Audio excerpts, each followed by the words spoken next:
Assalamualaikum warahmatullahi wabarakatuh. Ketemu kembali sobat-sobat Basecamp Plus dan Arya Sena cerita pendakian bersama Kang Arya di kita.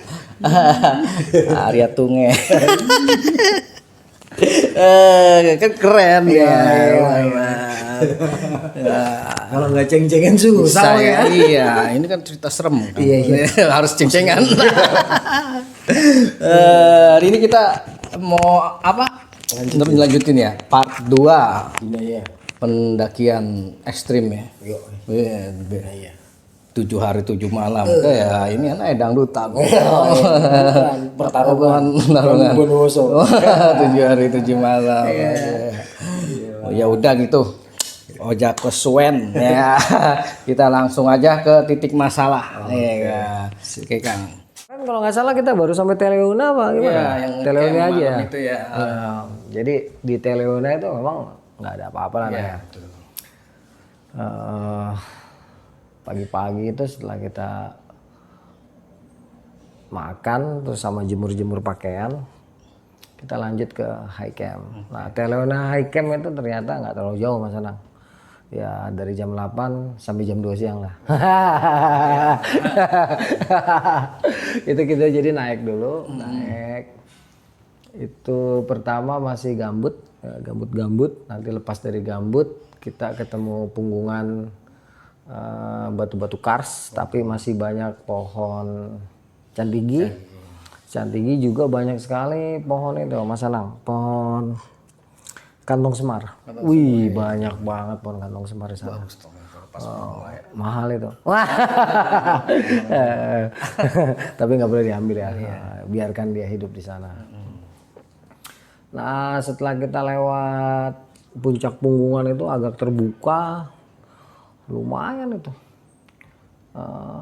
Sekitar 3 jaman ya. Terus kita turun sampai ke daerah yang teduh. Itu namanya high camp. High camp itu nanti ada pos kayu. Dia posisinya di bawah sebelum nanti kita naik lagi. Masih teduh Mas Anang, masih teduh sampai. Jadi di high camp itu kita istirahatnya sejam lah. Jam. Itu ada air di situ katanya. Airnya udah diambil semalam waktu kita di Teleuna itu. Ini enggak, gue sampai ke high camp itu enggak jam 2, enggak. Sekitar jam 11 atau setengah 12. Istirahatnya lama 1 jam. Nah, kita di situ sengaja menyisakan air juga tuh 1 botol untuk pulang. Karena air yang lain tuh yang jadi cadangan dari para porter itu udah dipakai semua buat di Teleuna. Nah, kita istirahat dulu di high camp. Gue inget itu gue biasa ngerokok lah, rokok, terus makan telur. Udah kira-kira udah enak. Kita start lagi tuh gue inget. High camp kita naik sedikit, itu jalannya agak lembab ya, mungkin sekitar 1 jam itu agak lembab, ketutup. Nanti makin tinggi tuh nanti bau batuan karsnya makin jelas ya, terus pohonannya makin pendek jadi cantigi, terus naik. Nanti kita akan di sebelah kiri tuh ketemu pemandangan yang bagus, karena udah terbuka Mas Anang. Di atas. Begitu nanti di ujung itu kira-kira 1 jam atau 2 jam sampailah, lebih mungkin ya, mungkin 2 jaman ya, kurang lebih 2 jaman sampailah kita ke puncak Manukupa. Wih, itu cantik banget Mas Anang. Di depan itu kelihatan lah biru pemandangan, terus bukit-bukit gitulah. Cerah waktu itu. Cerah, saking cerahnya sampai garing. Muanas. Kita di Manukupa tuh foto-foto. Nah, nanti dari Manukupa kita istirahat sebentar, terus kita kan waktu upacara adat, ketinggalan ya. Waktu upacara adat dititipkan pesan sama tetua adat di sana untuk naruh pinang, sirih, kapur itu di puncak Manukupa. Jadi ditaruh dulu itu. Ya kita gimana ya, bukan masalah yang lain-lain, tapi ini kita menghargai budaya kearifan lokal aja. Jadi ketika kita sampai sana itu kita taruh tuh, entahlah buat apa, cuman tetua adat itu ngomong kalau bisa ditaruh di sana, jangan sampai enggak. Ya udah kita taruh, selesai taruh kita baca doa, gue pakai cara gue. Kebetulan Martin sama Karum kan satu agama lah ya. Mereka dengan cara mereka, gue dengan cara gue. Selesai di Manukupa itu paling sebentar ya Mas Anang, setengah jam.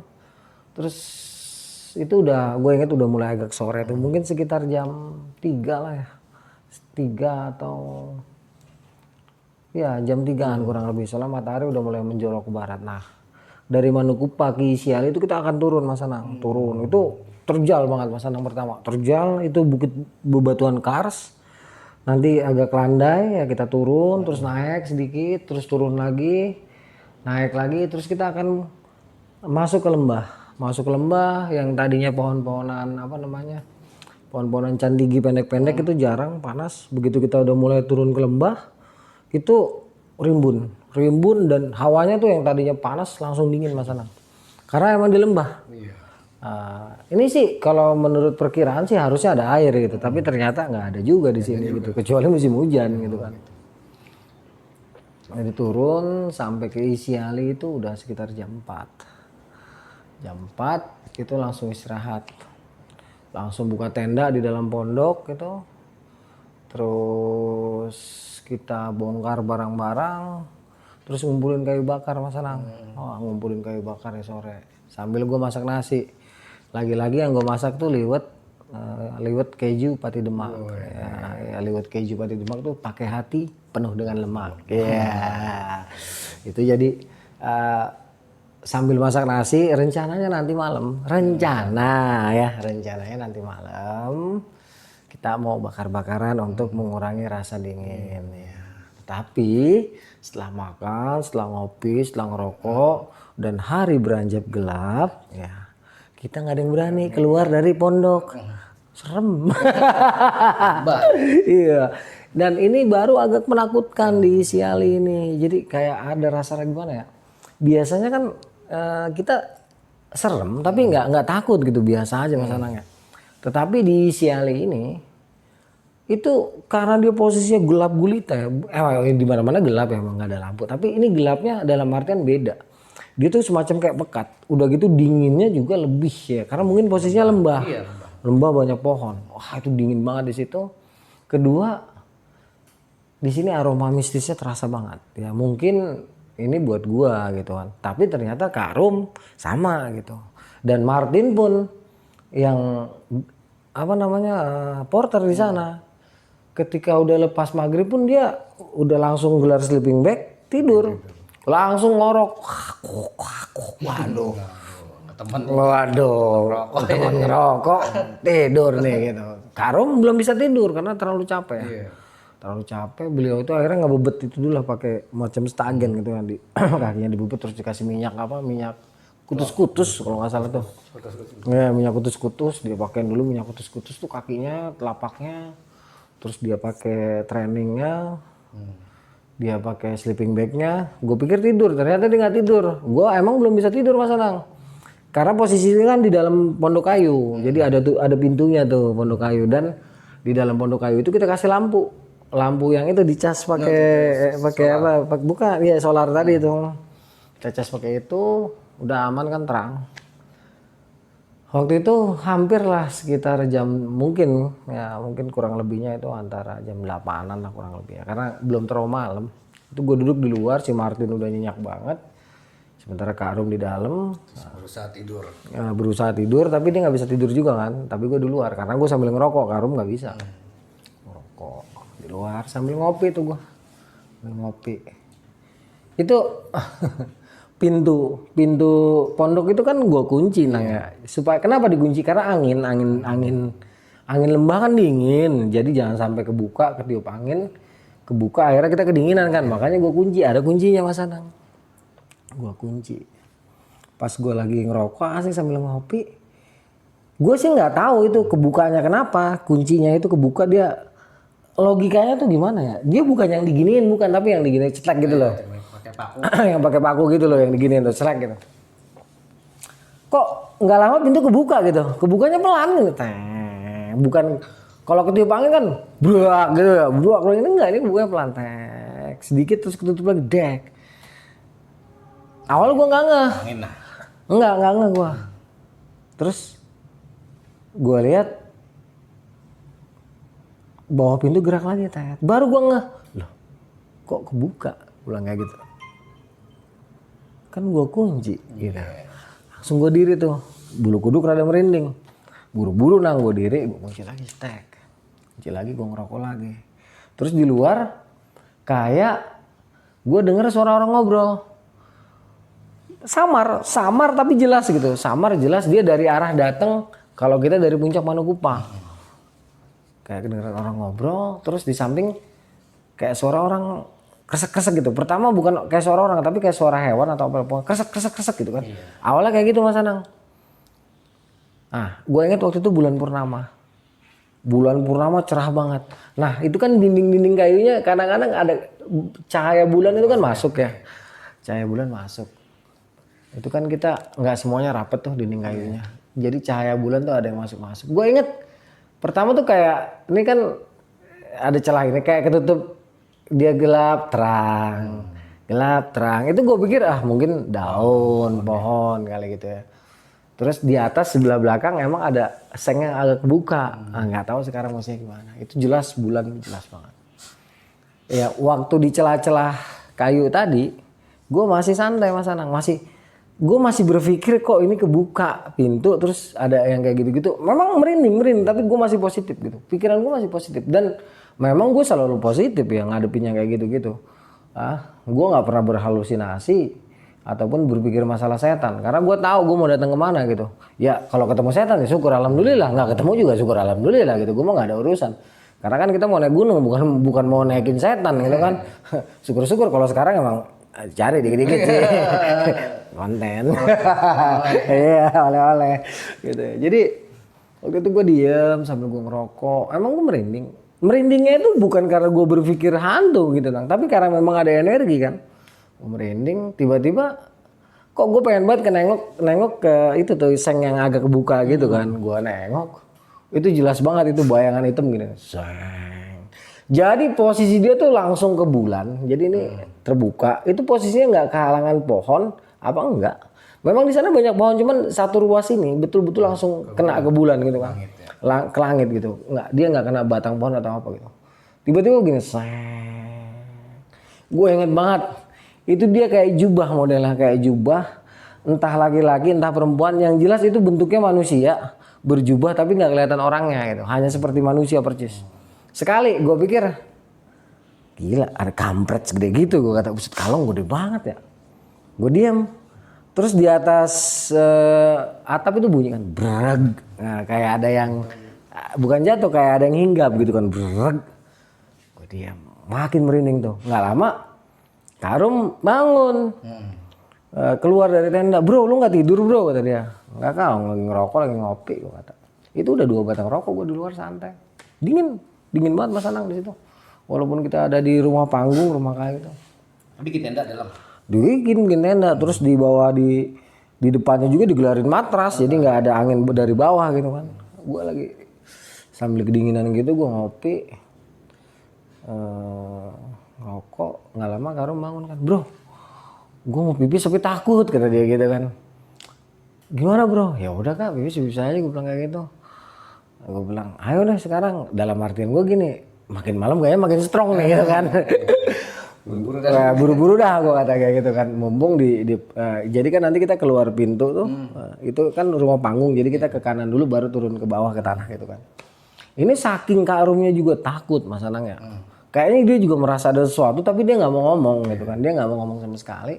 Saking ketakutannya dia juga, bro, gue kencing di situ aja depan pintu boleh nggak? Ya boleh aja kayak emang kenapa gue bilang kayak gitu. Tapi gue takut gitu. Terus gimana? Ya udah, apa namanya terangin semua kata dia. Lu jangan nengok ke gue ya kata dia gitu. Terus dia pakai, gue bilang udah kak pakai ini aja plastik. Tutupin pakai bukan plastik, jas hujan ponco gitu. Jadi udah kak pakai ponco aja gue bilang kayak gitu. Pakai ponco terus lebarin gue bilang kayak gitu.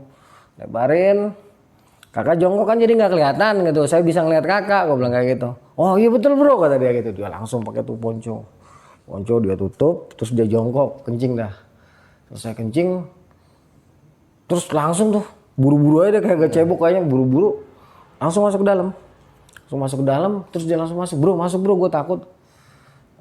Ada sesuatu kata dia. Gue bilang ya udah kak nggak apa-apa. Nah gue lupa nyeritain sewaktu kita mau keluar mau buka pintu kan sebelumnya udah gue kunci ya itu nggak kekunci lagi nah udah kelepas lagi kuncinya. Gue bilang lah, kok nggak kunci gitu. Cuman ya biarin lah, namanya kita tamu di sini ya. Dah, gue inget masih ada sisa itu tembakau. Memang gue bawa tembakau, garam, sirih, pinang itu gue bawa nang. Gue inget tuh, wah bako nih, gue bilang, wah bako. Langsung bako tuh gue taruh di daun sirih tuh bako. Gue campur kapur sirih terus gue campur pinang kan. Gue campur pinang, gue bungkus nang. Gue bungkus, gue bilang dalam hati gue, ya Allah, saya nggak bermaksud apa-apa ya Allah. Tiada daya dan upaya melainkan karena Engkau. Dengan izin-Mu ya Allah, ya benda-benda ini semua bertasbih kepadamu ya Allah. Entahlah Engkau yang mengerti fungsinya. Kira-kira kayak gitulah. Itu gue taruh aja nang. Gue taruh, terus gue bilang, Assalamualaikum wahai penduduk goib yang tidak terlihat di daerah sini. Gue bilang, nih mohon maaf ada sedikit kenangan-kenangan dari saya. Gue bilang kayak gitu. Udah gue taruh, gue ngeliat si Martin, dia ngigo gini, cengki gitu. Dia ngigonya cengkeh gitu kan, cengki. Gue bilang, wah ini orang mau panen cengkeh kali dia. Abis dia ngigo cengki kan gue nengok ke dia tuh ya, cengki. Gue nengok lagi ke tempat gue naruh itu tadi, nggak ada. Udah hilang. Gue kaget, cuman abis itu yang hawa tadinya, oh nggak enak banget ya. Gua enak banget hawanya tuh, sulit banget gue ngucapinnya tuh gimana ya, menggambarkannya tuh, dibilang merinding sangat merinding, dibilang takut ya takut, pokoknya mencekam. Tetapi setelah itu diambil tuh bako, kapur sirih, sama pinang ya, yang gue bungkus pakai daun sirih yang gede itu, suasana berubah nang, berubah enak. Terus perlahan tapi pasti suasana dinginnya itu mulai berkurang. Nggak ngerti lah gue ya, gue sering banget ngalamin kejadian mistis ya, tetapi untuk berasumsi aneh-aneh gue nggak mau terlalu pusing lah, soalnya kan gue ada di lokasi dia ya. Udah tuh setelah itu mungkin masih 2 batang lagi, pokoknya gue rokok tuh habis 6 batang, habis setengah. Kopi 2 gelas, bukan kopi biasa tapi kopi susu. Kopi susu gue campur sama butter, jadi buat energi. Nggak selesai 2 gelas itu ngantuk gue tidur samping Martin, nggak tidur di dalam tenda gitu kan. Nah Karum juga udah nggak ketakutan, udah ngorok nih semua nih. Martin ngorok, ya gue juga tidur ngorok. Itu bangun jam 2 karena masang alarm. Kita jam 2 itu paling telat berangkat untuk summit attack. Oh dari situ sampai itu. Ya dari Isiali. Soalnya kalau untuk sampai ke NASA PH itu terlalu berat kata Martin. Kita bawa barang, nanti kita ke Puncak Bintang, dari Puncak Bintang nanti kita jalannya terjal nang, betul-betul batu karsang tajam-tajam. Itu kalau jatuh dijamin kepotong-potong nang. Alami udah kita kepotong-potong, tajam banget batu karsnya tuh. Waktu itu sih gue belum tahu ya, karena cuman gue taunya Martin. Jadi jam 2 alarm dipasang, itu Martin dibangunin separuh budak. Padahal yang ngomong jam 2 gitu kan. Dia sendiri yang susah dibangunin. Bangunin jam 3 dia baru bangun. Wah kita terlambat jam. Langsung begitu dia bangun. Bang jam berapa bang? Jam 3. Wah terlambat gue dia kelimpungan. Nah gue sore untung udah masak nasi liwet keju tadi kan. Langsung itu nasi gue bungkus. Semua udah gue siapin untuk kita PP. Termasuk thermal blanket, ponco gitu kan. Segala macam udah gue siapin deh tuh. Cuman gak bawa flashlight waktu itu. Udah terus gue tanya sama Martin, Tin, ini dari sini sampai ke Puncak Binaya jam berapa? Gini bang, kita sampai Puncak Binaya itu mungkin sekitar jam 2 siang. Nanti kita balik lagi sampai sini ya mungkin sekitar jam 12 malam gitu kan. Waduh. Gue agak kaget juga nih. Waduh. Tapi kalau kita bisa cepat bang, maghrib kita udah sampai sini katanya. Paling bisa lambat. Dalam hati gue, mana mungkin gitu kan. Yang ngomong porter ya. Iya, empok sebel bener kalau kita gitu kan. Kalau dia mungkin aja gitu. Mungkin ya. Kalau dia mungkin aja. Kalau kita kan beda alam tuh ya. Dah. Akhirnya prepare tak 3:30 baru start lah. Ya. Dari jam 2 3:30 baru start. Itu kita lepas dari Isiali itu, kita datar sedikit, langsung ketemu Bukit Kars. langsung naik dia Nang. Itu mungkin 60 derajat nah. Terus kita naik belok-belok. Itu penuh sama pohon-pohonan candigi masih. Masih gelap tuh. Masih gelap posisi. Tapi bulan purnama untungnya. Alhamdulillah bulan pertama tuh. Nah, untungnya tuh bulan purnama. Itu masih terang, masih gelap tapi masih karena bulan purnama jadi agak terang. Dan Kak Arum ini kan seperti gue bilang dia fobia gelap ya. Jadi ketika dia naik itu dia digandeng sama Martin. Saking takutnya dia. Jadi dia digandeng sama Martin. Bukan digandeng Martin. Jadi dia megangin belakangnya Martin. Terus gua pepet di belakang gitu kan. Di jalan pelan itu karena dia bener-bener apa ya, fobia gelap waktu itu. Kalau sekarang udah enggak kayaknya. Kalau dulu emang dia baru pertama naik Gunung Batur Nang. Naik Gunung Batur, terus naik Gunung Telomoyo, langsung Binaya, buseng, Seven Summit Indonesia. Oh, yang termasuk yang parah juga itu kan. Udah sampai tuh kira-kira jam 4 di atas, udah di puncak bukit itu. Itu bukit-bukit kars Nang, ya batu-batunya udah mulai tajam-tajam. Terus tuh bukit kars full sampai nanti kita ketemu puncak bintang jam 12 siang. Bukan main dah. Itu begini Mas Anang. Jadi lepas dari Isyali naik ke puncak kita nih. Puncak bukit terus kita naik puncak bukit tuh Mas Anang ya. Kira-kira 2 jam atau 3 jam kita akan turun nanti. Turun lagi ke lembah. Dahsyat. Turun ke lembah. Ya curam, naik lagi. Itu full terbuka Mas Anang, full terbuka. Dan ketika sudah mulai jam 9 itu menyiksa, benar-benar panas. Di sebelah kiri itu ada tampak punggungan, ya. Ada satu puncak. Gue berpikir itu puncak Binaya. Karena gue tanya sama Martin, Tin itu puncak apa Tin? Itu udah bang naik aja katanya. Naik aja. Nah, dalam hati gue, ini tadi jam 3:30 kita berangkat sampai titik ini baru sampai kaki punggungan yang ada gunung menjulang tinggi itu sekitar jam 10 nah. Dalam hatiku aduh. Udah untungnya Kak Arum tuh ketawa-tawa aja. Air juga gue hemat-hemat kan, air gue hemat-hemat banget. Gue sampai gue tuh dehidrasi total karena gue nggak pengen tamu gue ini sampai dehidrasi kan. Itu parah nah. Wah naik standar lah terus parah. Nah menjelang puncak Gunung Bintang 2 jam menjelang puncak Gunung Bintang itu sekitar 70 derajat jalur nah, batu-batu kars ke atas kita terus itu keluar masuk. Jadi ada hutan-hutan perdu, kita keluar naik lagi apa namanya botak lagi ya, masuk lagi hutan perdu. Aduh itu sekitar jam 12 atau 12:30 kita sampai ke puncak Bintang. Wah memang dari puncak Bintang ini baru gua ngeliat ke depan kan masih ada twing 3 biji. Tapi untuk sampai ke sananya itu yang tiga undakan itu kita harus turun dan jalannya tuh kelihatan banget Nang, kayak kita ngelihat puncak Pangrango dari Gunung Gede. Tapi ini 2 kali lebih jauh Nang. Lu bayangin. Kebuka itu jalurnya kelihatan. Lurus. Turun. Nanti ada kayak jalur merbabu tuh. Oh iya, Merbabu kan kelihatan tuh. Kelihatan tuh. Tapi yang jauh di sana. Iya, model kayak gitu. Jadi di atas udah. Gue tanya sama Martin. Tin lu jangan bohongin gua kalau gua enggak masalah, Tin. Ini gua buat ngomong sama tamu gua bilang kayak gitu. Bang, itu tuh yang ketiga yang paling belakang itu puncaknya. Wah, langsung gua. Buset, gua bilang. Cir, jauh bener masih gue bilang. Jam berapa nih nyampe gue bilang. Akhirnya, udah bang kita ke bawah ke NASA PH di situ ada air katanya. Oh, air itu. Bilang dari tadi ya. Iya. Oh, bilang air kalau dihemat-hemat. Iya, kita turun, wah itu jalurnya parah banget. Itu 85 derajat nang kemiringannya dan itu nggak boleh jatuh nang. Jatuh selesai, pasti kepotong-potong karena tajam bener-bener batu kars, batu kapur tapi yang udah mengkristal jadi bener-bener tajam.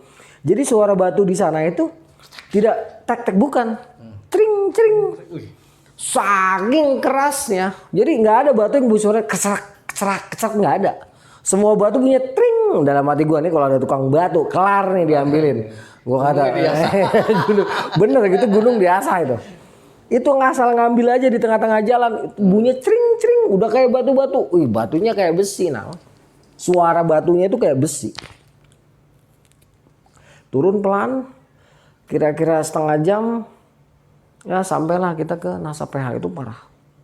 Turun, melipir sedikit, naik, datar, ketemu pertigaan, masuk ke dalam hutan Candigi, hutan Candigi 2, naik, ya, mentok, terus kita langsung kayak semacam ada tebingan gitu, kita turun, sampailah kita ke NASA PH.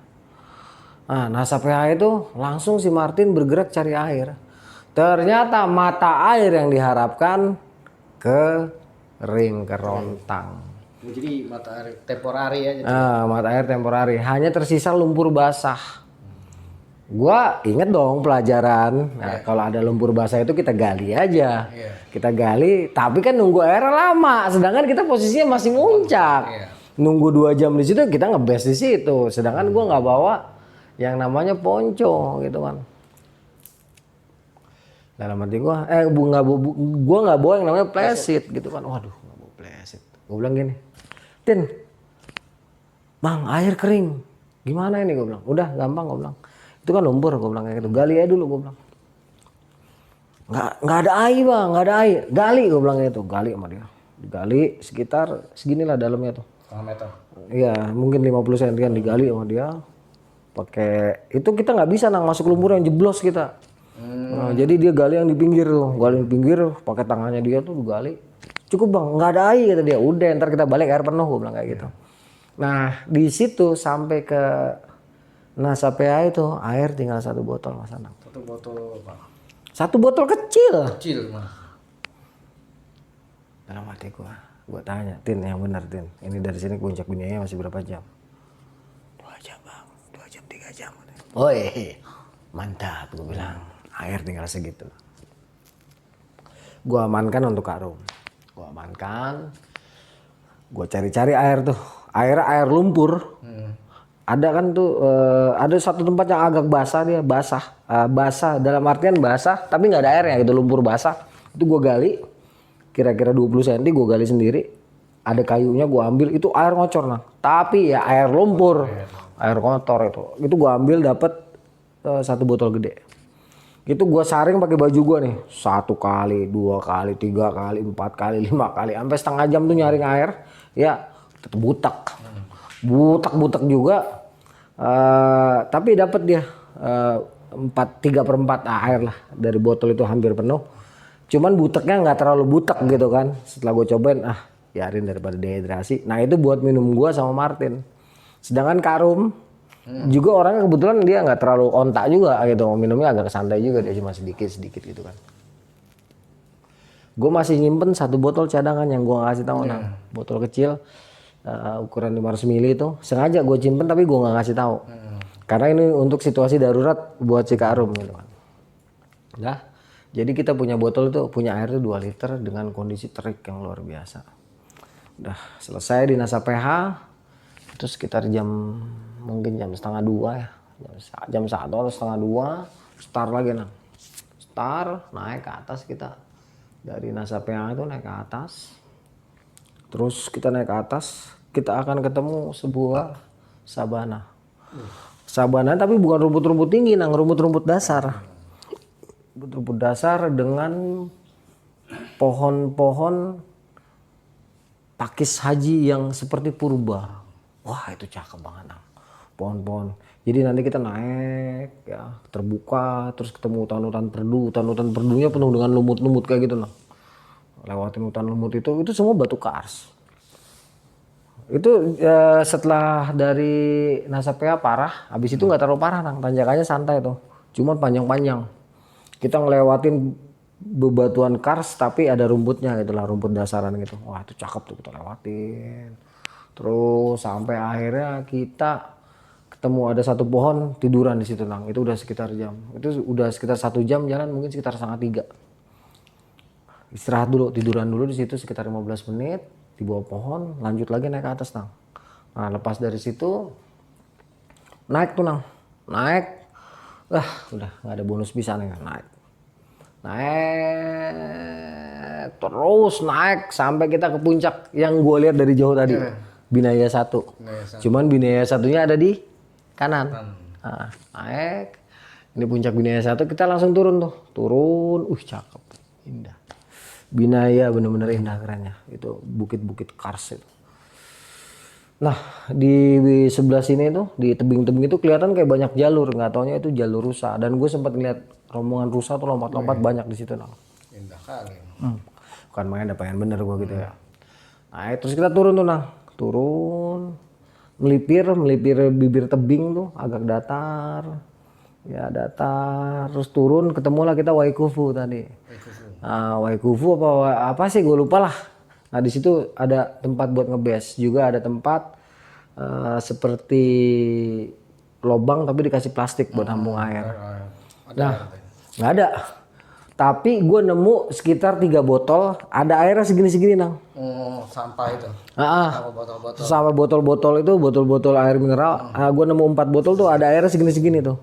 Nah itu air yang gue bawa juga yang pertama botol kecil, yang dipegang Karum tuh udah habis. Udah habis. Air lumpur? Air lumpur habis sudah. Air lumpur udah habis, minum bodo amat udah, air lumpur juga minum. Nah dari situ the final track itu tanjakannya jadi datar, langsung nanjak parah, terus standar landai, sampailah kita ke puncak Binaya. Sampai puncak Binaya itu jam 4 sore. Jadi berangkat jam setengah 4 sampai puncak jam 4, 12 jam lebih. Udah kebayang turunnya. Tapi air gue nggak khawatir Nang, karena gue yakin nanti di Nasapea lobang-lobang yang gue gali itu ada airnya dan dia nggak akan terlalu keruh karena udah mengendap kan gitu. Karena udah ditinggal ya. 6 jam ya. Udah tinggal hampir 6 jam ya. Wah di puncak itu sejam Nang, udah jam 4 sore tapi masih sejam. Nyanyi segala macem. Waduh. Bahagia. Coklat masih banyak Nang. Nah Karum ini dia nggak makan gula, dia makannya garam, kopi sama butter. Jadi dia orang keto. Dia tuh nggak boleh dehidrasi. Turun, dia bingung tuh, waduh. Bro, gue nggak boleh dehidrasi bro, soalnya ya kak paham. Gue keluarin 1 botol air, masih ada kak sebotol, pegang sama dia, dimasukin ke tempat minumnya dia tuh, sebotol. Hemat ya kak, gue bilang kayak gitu. Udah tuh Nang, dari puncak kita turun sampai Nasapea pas jam 6. Disingkat aja ya, soalnya kalau gue runutin kagak kelar panjang nih. Kita turun tuh pelan-pelan, gue sambil ngobrol. Itu gue ajak kalau dia worry tentang sesuatu, itu gue ajak ngobrolin anaknya kayak si Dika, nama anaknya kan, terus anak perempuan yang jadi dosen. Gue ajak ngobrol, akhirnya nggak sadar dia tuh, sampailah kita ke Nasapea jam 6. Itu air habis, begitu langsung bilang Tin ambil air Tin. Wah air banyak, seneng dia. Bang terima kasih tekniknya kata dia nggak tahu selama ini ada teknik kayak gitu kan. Gue bilang ya udah Tin, udah. Terus kita nggak bawa nesting Mas Anang. Kita nggak bawa nesting, kita nggak bawa macam-macam. Nggak bawa sama sekali. Gue bilang Tin, ini air harus kita masak. Soalnya dia baunya nggak enak. Nah waktu gue minum pertama itu kurang enak karena air rawa lah taruhnya kayak gitu ya. Direbus aja gue bilang kayak gitu. Pakai apaan bang? Udah siapin aja api. Kalau korek kan kita bawa ya. Udah tuh diserut tuh kayu sama dia, kayu gurung diserut. Cari plastik, bakar sebentaran jadi Mas Anang. Begitu api jadi, maghrib udah gelap, udah sempurna Mas Anang. Gelap udah sempurna. Karum langsung bilang, bro gue nggak mau naik bro.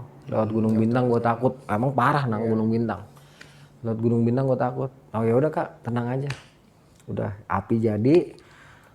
Si Martin tanya, bang masak air pakai apa? Botol aqua tuh Nang, gue isiin penuh. Isi semua botol aqua penuhin Tin. Dipenuhin semua sama si Martin. Lobangnya apa tutupnya lobangin sedikit gue bilang kayak gitu. Buat apa bang? Udah lobangin aja sedikit. Terus dilobangin sama dia tuh pakai goloknya dia tuh sedikit pakai parangnya dia lobangin. Dipanasin nih, tusuk lobang dikit. Udah taruh di atas meleleh bang. Udah taruh di atas api gue bilang gitu. taruh tuh didirin di pinggir-pinggiran api. Enggak ya, nggak meleleh, enggak. Cuman kan itu zat-zat plastiknya bahaya. Tapi karena ini situasi darurat, ya udah gue bilang udah nggak apa-apa.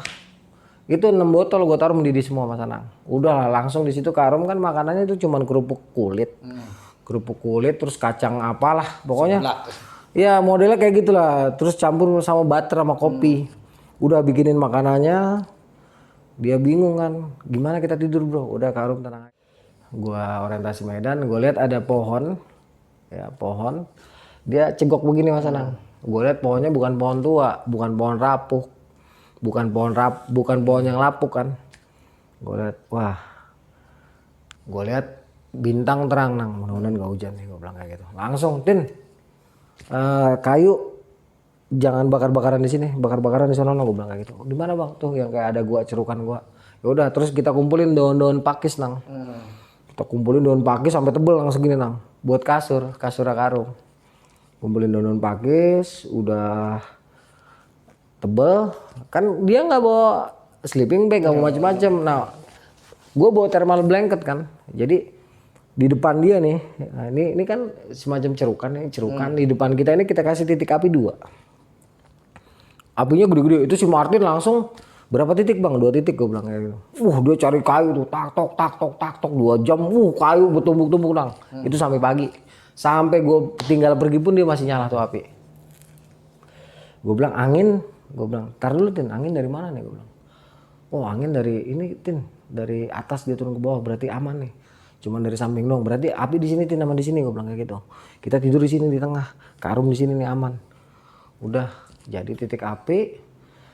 Karum langsung minum obat tidur ya, gue bilang Karum kalau punya obat tidur minum obat tidur aja. Soalnya ini pertama kali dia bahas scrap nang.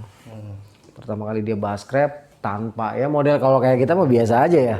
Kalau dia kan belum pernah nang. Gue tanya, itu sepatu jangan dilepas Karum. Sepatu jangan dilepas. Terus kaki masukin ke trash bag, gue bilang kayak gitu. Terus kepala tutupin pakai jas hujan, gue bilang. Jas hujannya pakai, gue bilang gitu. Jas hujannya dipakai sama dia, ditutup kepalanya. Terus dia juga ada kupluknya gitu kan. Terus thermal blanket dibungkus dan dia dipojokin ke ujung gua kecil cerukan tadi gitu kan. Sementara sini kiri kanan api. Itu dia sampai kegerahan. Wah panas banget bro kata dia gitu kan. Tapi dia nyenyak tidur itu. Gua sama Martin nggak tidur karena khawatir hujan. Jadi waktu itu gua sama Martin udah siapin kayu. Si Martin gua suruh nyari kayu. Mungkin semeter setengah. Dia nggak tahu nyarinya di mana tuh. Itu banyak nang dikumpulin buat nanti kalau andai hujan dirapet-rapetin. Terus ditutup jas hujan sama daun-daunan. Jadi kan kita nggak kena hujan kan. Ya istilahnya bivak darurat, bivak alam lah gitu. Ternyata nggak hujan kan. Ya udah itu kayu-kayu itu kita bakar sampai pagi nang. Gitu kita nyaman banget nang. Justru di situ nggak merasa serem sama sekali, nggak ada gangguan apa-apa. Satu sibuk, kedua kita waspada kan, ngerinya hujan kan, dan keselamatan ini nih si Karum tadi. Singkat kata semalaman itu gue sama si Martin ganti-gantian, datanglah pagi tuh. Pagi ternyata di belakang cerukan itu di atas ada kaleng nang, kaleng biskuit kongguan gitu tuh. Dalam hati gue ya buseng dia baru ketemu bukannya dari semalam. Aduh, udah gue masak lagi tuh air nang. Gue masak air pakai itu air yang udah dingin itu gue masak lagi terus gue saring-saringin sampai berusaha sebening-beningnya tapi ya nggak bisa bening lah tetap agak keruh. Gue bilang sama Karum campur garam kak. Ini air kita mau kayak gimana juga ini kan udah direbus gue bilang kayak gitu minum. Akhirnya dicampur garam sama dia terus dicampur gula khusus buat orang-orang keto kan.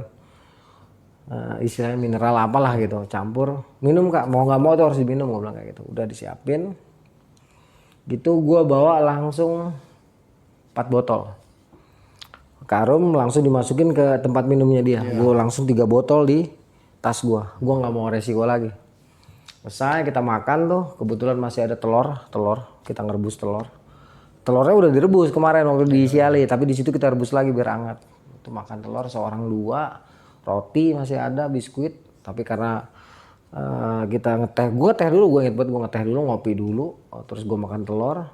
Karum makan makanannya dia, kopi pahit dan teman-temannya tuh yang dia bawa. Si Martin di belakang, gue bilang Tin gue jalan duluan ya, ntar ketemu di pas kita mau naik ke Gunung Bintang. Karena apa? Gue mau orientasi Medan gitu kan. Orientasi Medan pas naik nih gimana gitu. Gue jalan duluan, ternyata Kak Arum salah paham, disangkanya gue marah Mas Anang. Disangkanya gue marah. Nah, begitu kita udah jalan, pas kita mau sampai lepas dari hutan-hutan Candigi itu, masuk mau ke arah Gunung Bintang, dia tuh ngambek. Nah, begitu sampai ketemu sama gue, dia, bro duduk dulu bro, kata dia. Duduk, terus Martin, bang saya tunggu, saya jalan duluan ya, kata Martin gitu kan. Gua pikir Martin nunggu di puncak Bintang, nggak taunya Martin langsung ke Isiali. Sedangkan dari situ ke Isiali, ya masih 3-4 jam. Masih paling enek pakai G, pakai C, pakai D gitu kan, enek jebet. Aduh masih enek banget dah. Udah gue duduk lama tuh di situ ngobrol sama dia. Bro, lu kenapa bro? Gini. Enggak kak, saya nggak marah kak, saya cuma mau orientasi Medan. Udah bro, gue udah nggak kuat lagi bro. Wah ini nang, gue stres nang. Ini. Tinggal Martin lagi ya. Mana ditinggal Martin lagi ya. Udah bro, gue udah nggak sanggup lagi bro, kata dia. Gue udah nggak kuat lagi bro, kata dia. Gue udah nggak sanggup nih. ATM gue dikasih tau pinnya. Sekian. Nih ATM gue, ini kunci rumah gue nih. Wah semua surat berharganya di dompet itu dikasih ke gue. Kalau gue nggak bisa, kalau ada apa-apa sama gue, tolong sampein ini kasih ke anak gue nih. Yang ini buat lo nih ATM ini. Ini isinya ada sekitar sekian ratus juta gitu kan.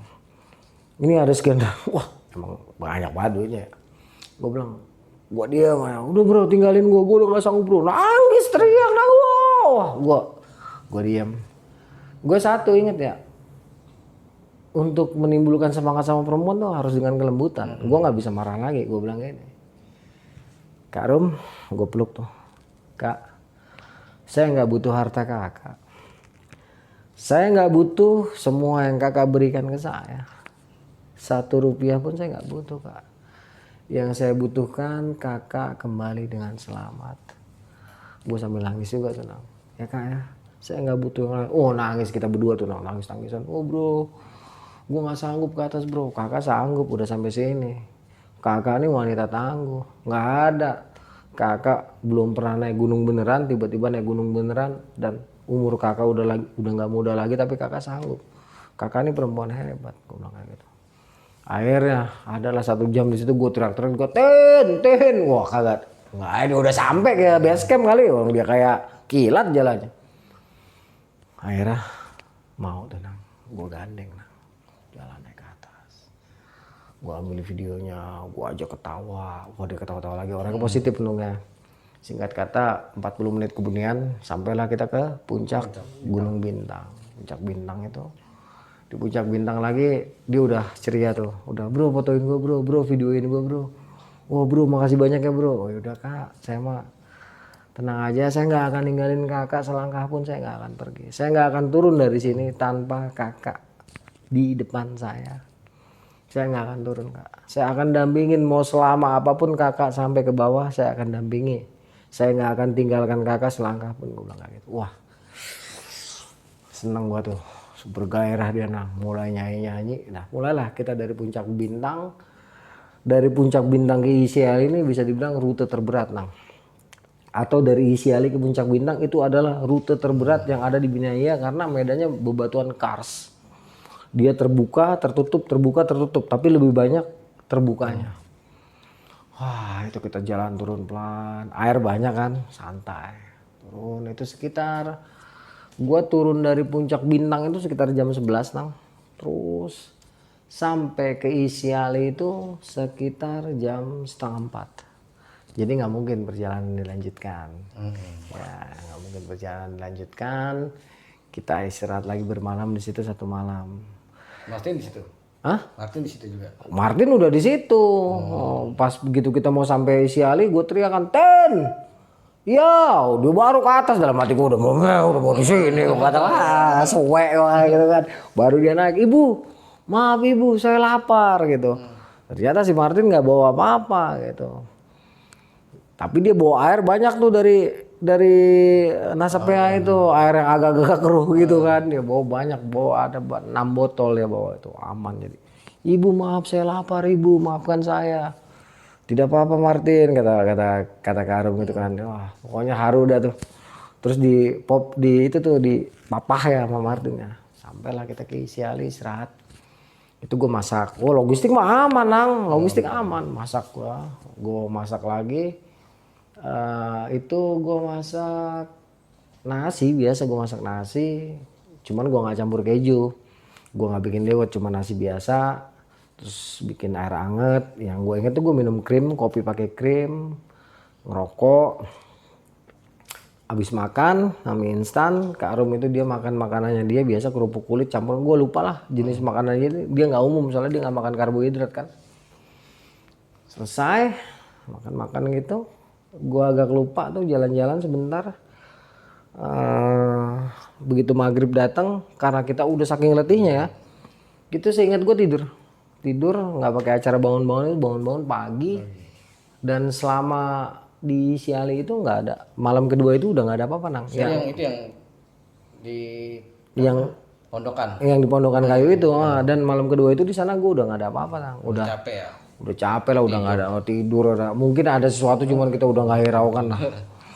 Capek banget tidur, bangun tuh jam setengah enam gue langsung packing tuh, pagi-pagi packing beberes. Setelah semuanya udah masuk dalam keril, hanya peralatan masak yang belum masuk kan, yang kita perlukan. Angetin yang sisa kemarin tuh angetin. Karum kan gampang tuh makanannya, cuman kayak air doang nang, cuman itu Sereal gitu ya. ya model kayak sereal, cuman ada campuran kerupuk kulitnya, ada campuran kacang apanya gitu kan. Udah dia selesai, terus gua selesai makan beberes, ngopi. Nah ada air yang gua campur teh. Gue campur teh agak manis. Nah, satu lagi satu botol itu apa namanya agak keruh gitu itu buat cadangan. Satu botol dibawa Martin ya. Gue jadi masih bawa sekitar 3 botol. Sedangkan yang kemarin dibawa Martin tuh yang nggak kepake airnya ditinggal. Karena kan posisi kita nanti ke Aimoto itu air banyak kan. Jadi kita tinggalin buat orang aja gitu. Sekitar jam 6, setengah 7 siap kita langsung berangkat karena target kita adalah Aimoto. Dan Isiali Aimoto itu wow ya. Kita waktu berangkat dari Aimoto sampai Isiali kan dua hari ya, 2 hari 1 malam ya. Ini turun kita taruh kata setengah 7 mulai kita naik tuh ke puncak Manukupa. Ya, terus kita nyusurin punggungan Manukupa, cakep pemandangan, bagus. Enggak kelihatan, cuman ada di sebelah kiri itu ada punggungan cakep deh. Itu gue inget langitnya pas kita turun bagus banget di situ tuh. Terus kita masuk hutan-hutan, ketemu high camp, istirahat lagi di high camp. Itu udah sekitar jam 11-an kali ya, jam 11-an di high camp kita naik. Ya, naik sedikit, terus hutan-hutan kan tuh, hutan-hutan terus turun sampai kita ke Teleuna. Itu Teleuna udah sekitar jam 2 siang. Nah dari Teleuna itu jalan ke bawah nang sampai ke Aimoto. Itu pun treknya sulit nang, terjal banget. Itu sekitar 3 bukit kita lewatin. Nah Karum ini agak lama kalau turun dengan terjal itu, jadi dia harus pakai pantat turunnya gitu kan. Udah lama tuh turun pelan, bro gue nggak mau kena malam bro, gue nggak mau kena malam. Iya kak, makanya terus jalan udah gitu terus, nggak ada apa-apa tuh nang. Sampai kita menjelang ke Aimoto itu kan nanti jalanannya dipersingkat aja ya, menjelang ke Aimoto itu gue ngeliat Gubuk Seng nang. Ya mungkin kira-kira masih 1 jam lah menjelang Aimoto itu gua. Lah kok nih Gubuk Seng ada di sebelah sini gitu. Gue diem aja. Padahal naik ke atas nggak ada. Masih jauh nang. Waktu naik nggak ada di situ. Gubuk Seng. Gue samperin loh. Nggak ada, gue bilang kayak gitu. Terus jalan lagi makin mendekati Aimoto, sebelah kiri ada lagi Gubuk Seng. Setahu gue itu emang nggak ada, dan Martin bilang itu nggak ada. Nanti ngeliat juga. Enggak, Martin nggak. Gue nggak tahu. Gue nggak nanya gitu kan. Gue lihat Gubuk Seng lagi. Terus gue turun. Nah begitu ke tempat yang datar, yang gue bilang tadi datar, turun rawa-rawa gitu, jalannya becek banget, naik sedikit, ntar kita ketemu hutan-hutan bambu, jalannya parah. Nah itu kan Aimoto beneran ya. Begitu menjelang ke sana, masuk, itu sebelumnya gue juga ngeliat, loh kok pondokannya banyak banget, gue bilang kayak gitu. Mungkin karena udah saking capeknya nang, udah jalan gue diem aja nggak ngomong apa-apa. Soalnya kan gue merhatiin Karum kan. Sampai ke Ayumoto itu si Martin dia nunggalin surat. Ada surat ditempel di paku gitu. Ibu, saya turun dulu. Kan sebelum misa itu kan si Martin dikasih duit 500.000 tuh. Suruh beli kelapa muda, terus nutrisari, rokok, logistik, telur. Suruh beli telur sama sayuran. Itu. Nah, ternyata begitu kita sampai Ayumoto itu tenda kan udah berdiri tuh sama si Martin udah didiriin tenda. Dia ninggalin surat. Ya udah, gue berdua-dua doang di Ayumoto sama Karum malam itu tuh. Malam si Martin besoknya dia baru datang. Jam berapa dia? Besok dia datang sekitar jam 10-an. Sekitar jam 10-an dia baru datang. Jadi dia dari bawah tuh pagi-pagi. Dan gila sampai Ayumoto tuh cuma 3 jam. Padahal dari bawah dari Piliana gila banget. Dan malam itu gue sama Karum waktu kita istirahat di Ayumoto itu juga nggak ada apa-apa nang. Karena apa? Begitu masuk tenda habis makan kita kan nggak ada yang berani keluar. Iya. Hawanya kan beda. Itu langsung ambles tidur. Lelah banget. Lelah banget. Nah cuman pagi-paginya mungkin sekitar karena kita dari sore itu udah tidur habis makan. Kan jam 4 kita udah bangun ya. Nah jam 4 karena gue pikir gue kan waktu itu bawa arloji. Wah jam 4. Gue keluar nang. Gue pengen banget ngerokok gue keluar di sebelah kanan gue tuh nang jelas banget orang nang. Dia nggak tinggi, mungkin 170 lah gitu kan. Dia tuh sambil megang parang, tapi nggak ngapa-ngapain gitu, nang. Cuman kayak orang lagi nyari sesuatu, terus berkelebat, tapi nggak bawa senter. Gue kaget. Gue bilang si Martin gini hari udah sampai. Gue senter, wah nggak mungkin, nggak ada jalan. Gue bilang kayak gitu. Cuman gue nggak takut, gue ditinggalin parang nang di situ, ditinggalin parang, gue pegang parang juga. Udah gue ngerokok, malas gue ke dalam lagi tengah ngerokok, gue juga lagi masak air kan, udah gue diemin aja dah. Abis itu perasaan nggak enak, tapi sampai matahari terbit itu udah nggak ada perasaan apa-apa lagi, udah santai lah. Terus Karum keluar, Martin jam berapa nih kira-kira sampai? Ya nggak tahu lah gitu. Udah gue sama Karum cuek, ngobrol-ngobrol nggak lama, jam 9 kali Martin datang. Itu udah bawa logistik pasaran, bawa logistik. Udah kita langsung makan tuh air kelapa, wah segala macem deh. Pokoknya ini banget lah, seger lah kita ya, seger banget itu. Udah jam 11, oh enggak ini salah nih. Martin itu dia datangnya bukan jam 10 pagi, mohon maaf. Tapi seharian gue nunggu di Ayumoto, jadi gue 2 malam tuh di Ayumoto. Jadi Martin itu sampai ke Ayumoto lagi itu jam 7 malam. Jam 7 malam dia sampai Ayumoto lagi. Sorry pemirsa ya, salah ya, maklum lah, ini perjalanan sangat panjang ya. Jadi seharian itu gue di Ayumoto ya, gue lupa sama Karum ngapain aja, yang jelas cuman bolak-balik ya, nggak jelas lah istirahat. Kagak ada manusia nang, mau pisan nggak ada manusia udah. Pendaki lain nggak ada tuh? Kagak ada. Pokoknya kagak ada, gue kita berdua udah sampai seharian nunggu Martin nggak nongol gitu kan. Waduh sempet was-was juga, tapi nggak mungkin lah orang situ bisa dipercaya semua, amanah gitu kan. Bener itu habis maghrib dia datang ya, itu bawa kelapa muda, bawa nutrisari, kelapa muda yang udah diserut nang, udah bukan sama kelapanya enggak, yang udah diplastikin gitu, air kelapa sama kelapanya. Bawa nutrisari, bawa rokok itu adanya cuman gudang garam merah nang. Gombat juga udah garam merah, bodo amat dah. Oh, udah habis rokok. Rokok tuh beli dia 3 bungkus gudang garam merah. Dan harganya juga gila nang di sana. Rokok tuh mahal. Mahal. Di Indonesia Timur tuh rokok mahal. Dalam hati gue gudang garam merah ada 3 bungkus. Bawa 4 bungkus, jadi 2 bungkus buat si Martin, 2 bungkus buat gue gitu. Wah, gue ngeliat rokok, rokok udah habis dari si Ali. Wah, udah gue bilang biarin gue jadi jin dah, gue ngerokok tuh. Malam-malam tuh ngerokok. Nah, tidur ada Martin tuh. Istilahnya sampai jam 10-an kali itu kita melek karena seneng ya, kita udah istirahat full kemarin. Logistik banyak, nyantai. Nah, Martin yang tepar. Iya, Martinnya tepar. Gue masih melek ngobrol sama Karum, lampu kan ditaruh di luar tuh terang. Gue masih ngobrol sama Karum.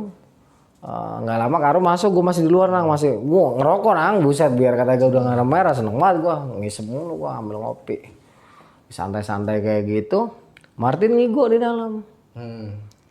Cengkih, ngigonya cengkih lagi, gue ketawa-tawa udah dia ngigo cengkih lagi gue kata gitu. Ya udah, ini udah agak malam, gue rokok gue habisin. Rokok gue habisin terus gue masuk ke dalam nang, gue masuk ke dalam. Nggak lama, kan kemarin gue ceritain bahwa Martin, itu tangan siapa gitu ya. Kejadian lagi nang, dia bangun sambil ngigo dia ngomong, itu tangan siapa? Pas gue nengok, lah bener tangan yang kemarin keriput kukunya panjang-panjang itu iya gremet-gremet di pinggiran. Dia masuk ke dalam tenda gitu, kresek gitu, hancur. Gue langsung gue tutup mata gue tidur lah, gue usahain sebisa-bisanya, akhirnya gue tidur juga.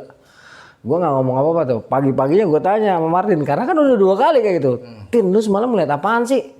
Gue gitu. Enggak bang, saya tidur kan.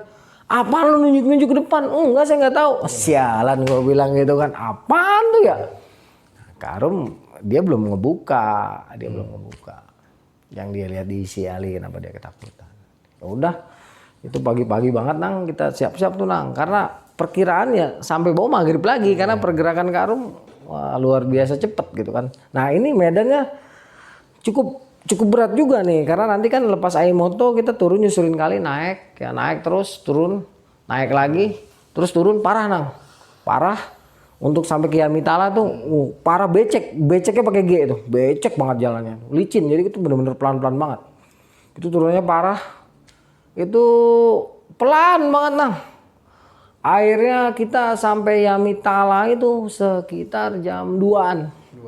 Dari jam 8 kita bergerak. Karena emang pelan, Karum tuh kalau turun pelan banget. Wah, itu rokok pas sampai Yamitala udah habis tuh 1 bungkus, tinggal udah 1 bungkus lebih. Gua udah buka bungkusan baru. Waduh, jam 2. Istirahat sebentar, kebetulan di situ ada orang Piliana lagi pada main. Ada sekitar 4 orang pemuda lah. Wah, seneng dong. Temu orang nih. Gua tanya, pada nginep nggak? Enggak katanya. Itu orang cepet-cepet banget ya. Gila itu. Gue jam 3 itu istirahat cuma sebentar karena kita ngejar waktu. Turun kan langsung turun tuh. Temu kali kan. Sungai Yamitala. Naik. Wah. Melipir kanan. Turun. Curam. Creng. Ketemu sungai. Ayahe. Naik lagi. 2 jam naik nang. Turun ini posisinya. Gue anjing. Udah gempor naik sampai 2 jam tuh parah tuh, naik terus ke ujung terus turun nang, turun sejam sampai kita ke Aititimula. Kita nyusurin sungai nang, setengah jam, naik lagi ke atas ya, ketemu hutan sagu itu udah jam 5 gerimis pula. Hutan sagu kan, udah jalan pelan. Martin nggak ada tuh, udah dalam hati gue suwe bener Martin gue ditinggal berdua-dua sama Karum. Enggak taunya Martin nunggu pas udah gelap total, dia nunggu di salah satu sudut di hutan sagu tuh yang ada pohon kelapanya, terus sebelah kanan tuh pantai kelihatan, dia nunggu di situ baru bareng lah kita. Udah gelap total tuh, Karum digandeng sama Martin, gue di belakang. Lewat turunan tuh licin, ketemu kebun cengkeh, kelihatan lampu-lampu warga kan. Tuh jatuh gue dari situ udah lemes banget. Turun sampai ke rumah Bu Guru itu, turun jam 7 malam percis gue nginjek aspal. Jadi 7 hari 7 malam persis gue ada di Binaya. Terus turun sepanjang perjalanan Karum gak pernah jatuh. Pas mau sampai rumah Bapak Raja, dia kesandung, kakinya keseleo. Untungnya udah di situ. Coba kalau di atas, waduh repot. Terus masuk istirahat di rumah Bapak Raja, ganti baju karena udah basah, kita kena hujan. Cangcing cong les, hilang, bablas. Bangun pagi-pagi ngobrol-ngobrol, bayar Martin, nunggu mobil angkutan tuh. Mobil angkutannya datangnya siang, jam 3. Jadi Martin berarti targetnya harus 5 hari. Jadi 7 hari, nggak apa-apa, jadi nambah biayanya. Tapi ya nggak apa-apa gitu kan. Udah, selesai itu kita langsung ke Masohi. Kita langsung ke Masohi. Itu nginep lagi semalam di penginapan. Karena kapalnya udah nggak ada yang berangkat ke Ambon itu, yang ke Tulehu. Besoknya pagi-pagi kita ke Tulehu. Oh enggak. Kita nggak nginep, kita langsung ke Tulehu. Jadi dari Masohi itu kita pagi sekitar jam 10-an. Salah, mohon maaf ya. Maklum lah, ini soalnya jalannya jauh gitu ya. Itu sampai penyeberangan Masohi itu pelabuhan apa sih gue lupa namanya, untuk ke Tulehu penyeberangan itu sekitar jam 2. Kapalnya jam 3 Mas Ana. Itu langsung naik masuk ke Tulehu itu jam 5. Jam 5 kita langsung menuju kota Ambon. Nah, di kota Ambon tuh ada satu penginapan cukup bagus lah. Bintang berapa? Nah, Karum pengen santai. Dia tidur di situ, sementara gua tidur di dia suite room, gua di apa? Bukan suite room. Kalau gua suite. Suite. Untung lu dapet hotel gitu. Untung lu bisa tidur di kamar gitu. Suite gitu. Dia tidur di suite room, gua tidur di lantai 2 tuh. Dia di lantai 1 apa ya? Pokoknya suite room dia tuh. Udah. Istirahat nang. Tidur nyenyak. Sampai pagi datang kan, makan tuh pagi-pagi gue langsung jalan-jalan tuh. Jalan-jalan, makan, cari makanan khas Ambon. Abis itu kita ke Jembatan Merah Putih. Pulang dari Jembatan Merah Putih, gue langsung masuk kamar kan. Dia masuk kamar sendiri, gue masuk kamar sendiri. Gue boker nang. Pas gue lagi boker, tiba-tiba itu goyang nang. Gempa Ambon, pas banget gempa Ambon, bok itu bak itu muncrat nang. Gua usahain cebok buru-buru ya. Cebok itu gua nggak pakai celana lagi nang. Keluar. Gua ambil celana gua langsung keluar. Itu udah berantakan nang, hotel tuh udah berantakan. Wah gila. Berhenti tuh sebentar, gua langsung pakai sempak, pakai celana. Begitu baru selesai celana kepasang, goyang lagi. Itu gua nggak bisa turun tuh, gue jatuh nang, gubrak jatuh, gue pegangan inian, akhirnya ada satu tiang tuh gue pegangan juk. Ada berapa menit, 1 menit kali ya, gue kurang tahu, juk. Begitu selesai, gue langsung turun ke bawah itu masih goyang, gue keluar, udah rame, tsunami, wah gue kaget, gue balik lagi ke dalam nang, ke lantai 3 gue langsung naik ke lantai 3 ke roof itu gue buka, gue lihat, gue langsung lihat ke pantai, gue lihat. Wah nggak apa-apa, ombak nggak ketarik kan. Wah nggak apa-apa, gue bilang gue turun. Wah itu di luar udah panik nang. Udah panik, untung nggak ada yang ketabrak gitu. Tsunami, udah rame banget lah. Gue keluar, Karum udah duduk nangis dia diam. Bro gimana bro? Kita naik pesawat aja apa? Dicek pesawat, nggak ada pemberangkatan. Iya nggak ada pemberangkatan. Kapal laut ketunda sampai 4 hari. Berarti tinggal di Ambon 4 hari? 4 hari gue di Ambon. Tapi pindah. Enggak, kita pindah ke Hotel Beta namanya. Hotel Beta tuh jauh lebih murah. Jadi satu kamarnya tuh 80.000 kalau nggak salah. Jadi sewa 2 kamar berdampingan. Nah, udah kita di Hotel Beta itu aduh. Deg-degan terus, ngeri ada gempa lagi kan. Aman Ambon dikelilingin laut gitu loh. Ya tapi untungnya ternyata yang isunya 4 hari, ternyata setelah gue 2 hari udah ada kapal kan. Udah ada kapal, udah kita naik itu kapalnya Dobon Solo 2, kita naik tujuan Surabaya. Udah 4 hari itu menghabiskan waktu di Dobon Solo di kapal itu. Ya gitu jet lag lagi nanti begitu sampai Surabaya, begitu sampai Surabaya kita misah tuh. Dia langsung ke stasiun Turi untuk naik kereta eksekutif Surabaya Jogja, sedangkan gua nginep 1 malam lagi di rumahnya Mas Hendra. Nginep di rumah Mas Hendra, begitu gua mau pulang ke Jakarta, temen gua dari Jawa Tengah nelpon minta anterin ke Gunung Lawu. Jadi dari Binaya gua langsung ke Lawu dalam keadaan jet lag. Nah itulah kisah gua di Binaya. Launya ntar ya. Waktu ini gimana tuh? Karum udah cerita tentang Belum, dia nanti ceritanya karena kan misah gua. Waktu di kapal dia udah nggak berani keluar kamar dia. Jadi keluar kamar makan tidur lagi, keluar kamar udah saking capeknya dia. Nah ceritanya Karum waktu di Siali itu dia melihat kayak orang-orang tuh banyak. Itu banyak banget di sekeliling kita. Nah itu bikin dia nggak nyaman banget, makanya dia buru-buru masuk. Nah, ada itu doang. Selebihnya dia ngelihat ini dan itu banyak hal tapi dia nggak mau menceritakan secara implisit gitu. Pokoknya gitulah bro, gitu kira-kira kayak gitu. Dia banyak lihat Tapi dia nggak mau ungkapkan. karena masih di lokasi. Iya, enggak sampai sekarang pun dia Kalau ini nggak mau ngungkapin gitu kan. Ya udahlah, kira-kira kayak gitu ceritanya Mas Anang. Panjang ya. Panjang Itu disingkat-singkat. Iya, gimana versi lengkap Ustaz. Jenggotan tamu panjang segini. 7 hari 7 malam. Bukan main sama perjalanannya. Iya. 7 hari 7 malam. Mungkin ada pesan-pesan nih untuk yang mau naik ke Binaya nih. Kan biasanya kan orang-orang tertarik ya kan. Iya. Buat teman-teman yang mau ke Binaya tuh wajib guide ya. Wajib guide, juga persiapkan mental. Juga manajemen air harus baik. Uang juga tuh ya. Kalau itu udah pasti mahal soalnya. Iya, kalau mau cepet pesawat tapi ongkosnya 2 kali lipat. Kalau gua waktu itu naik kapal laut karena memang gua pengangguran gitu kan. Jadi gue bisa punya waktu lama. Tapi kalau orang kerja kayaknya wajib pesawat nah. Wajib pesawat. Karena menghemat banyak waktu ya. Ya jauh banget. Kalau di sana persiapannya yang paling ini apa tuh? Di sana air nanti lepas dari Aimoto. Kalau makan logistik lah. Nanti kan logistik dibagi-bagi kan. Ditinggal biasa tuh di Aimoto sama di Siali.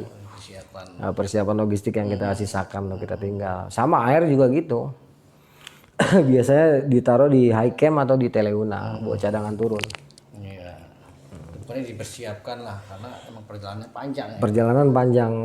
Minimal tuh 5 hari. Itu kalau mau ngebut. Kalau mau santai 7-8 hari ya nggak masalah. All geng mungkin 8 hari. 9 hari. Ya, antar 8-9 hari lah. Iya, 2 langkah kaso. Banyak importer. Iya. Tapi seru kalau geng sana nang. Iya bukan main lah. Seru banget. Habis banyak ini ya memori. Iya. Tadi disediain memori yang banyak. Iya, paling nggak 256 lah. Oke, ada lagi yang ditambahin kan? Enggak, udah cukup Mas Anang. Panjang bener. Oke, semoga ini menjadi apa ya?